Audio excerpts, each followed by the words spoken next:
go to the study guide, in the study guide, we go now to the second section. We finished with the first section.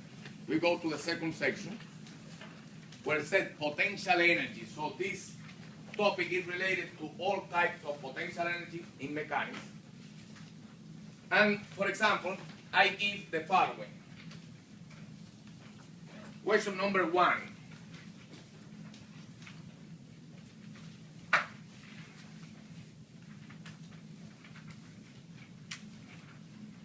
In question number 1, I said a single conservative force F at x given 6x minus 12 acts on a particle moving along the x-axis. The potential energy associated with this force is assigned a value of 20 joules at x equals 0. The question, what is the potential energy at x equals 3 meters? Is given the force, we want to find the potential energy. What of the two equations do we use in order to find if it's given the force and we want to find the change in potential energy, or the potential energy knowing the potential energy initial? Where we go? This or this? This or this? One of the two equations. The first, because it's given the force, you have to find the potential energy. So how to be this one? Delta U is equal to what? Negative the integral of the force dr or dx. What is delta U? U minus what? Minus 20, which is U final or initial? Initial. So you want to find U final minus U initial, that is delta U, equal to what? Negative the integral of the force given. What is the force? 6x Minus 4? 12. Minus 12 dx in this case. From where to where? From where to where? You need to get the integral. 0 to 3. And what is UO? 1. So it's very simple, correct? As long as you know the concept is in the formula somehow, not both. Checking the formula, that probably maybe you have both, but it's not given as delta U. Check how it's given these two concepts in the formula. Check. Because not necessarily will be delta U is equal negative the integral of this. Maybe I give the work. And you need to know that the work is the opposite than the change in potential energy. But this I give as the gradient. Negative the gradient of U. Checking the formula.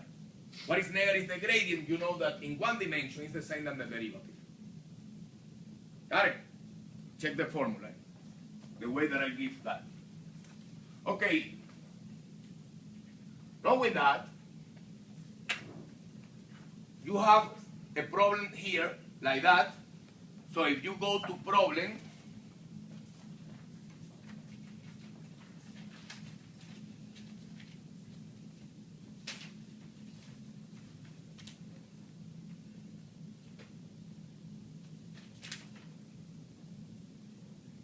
so I don't think that I put any more problems like this here.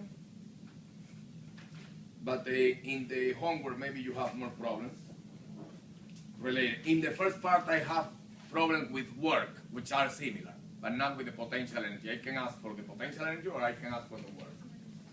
All right. So another example of a conservative force, and this, I will go deeper on this later on when we do simple harmonic motion. But still, we have some problems.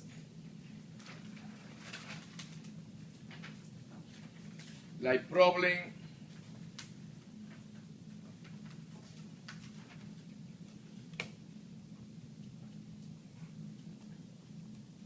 15, which deals with the spring. Problem 15 deals with the spring in the first section. So, but we will go over the spring later in more detail. But I just want to say that the spring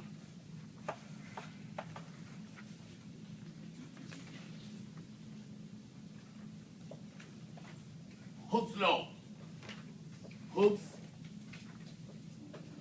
law. The Hooke's law deals with the spring force.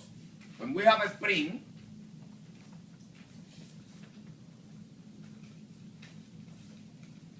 the force done by the spring according to Hooke's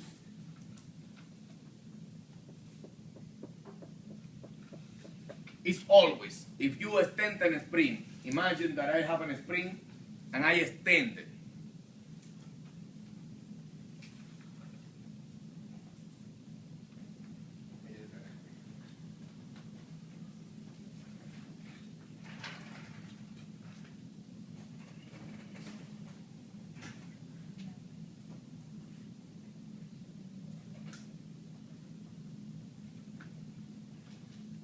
So if I have a spring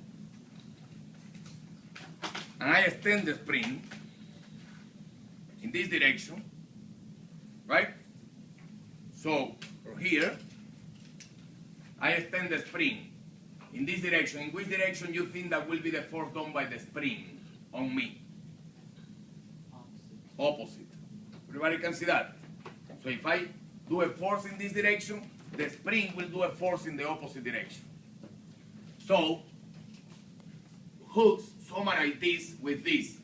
So when X is extended, extension of the spring, the force is in which direction? The force done by the spring in the opposite direction. So if this is positive, in which direction will be? Negative. So the force will be less than 0. When I don't do force, so the object is at point of equilibrium, I don't do any force. What will be the force done by the spring? Equal 0. Which is, if I don't do any force? 0.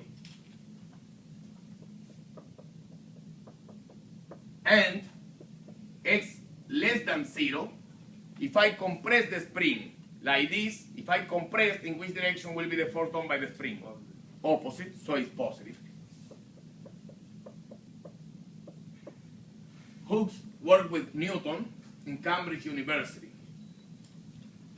So, he summarized this and he said that an ideal spring, what we call an ideal spring, have to obey the following law.